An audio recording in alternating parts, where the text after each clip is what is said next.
Уважаемые друзья, боксеры, тренеры, руководители федераций, боксерские судьи и все наши партнеры, уважаемые, директора школ, все наши друзья, которые причастны к развитию нашего любимого и дорогого вида спорта бокс.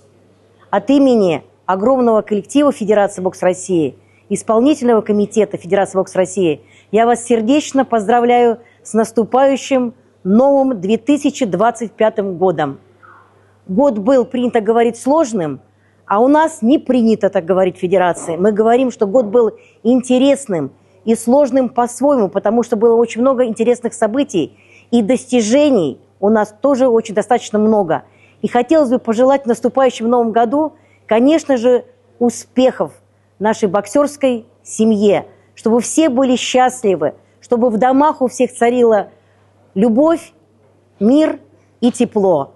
Мы вас всех любим и надеюсь, что мы постарались сделать так, чтобы наши достижения стали достижениями нашей прекрасной Родины со своим гимном и флагом Российской Федерации.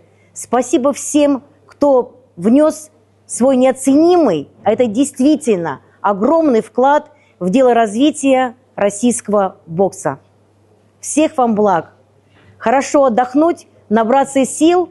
С 1 числа января идем на Муромскую дорожку, бежим, тренируемся, набираемся еще сил душевных, моральных в семьях и снова трудимся. И, конечно же, достигаем больших результатов.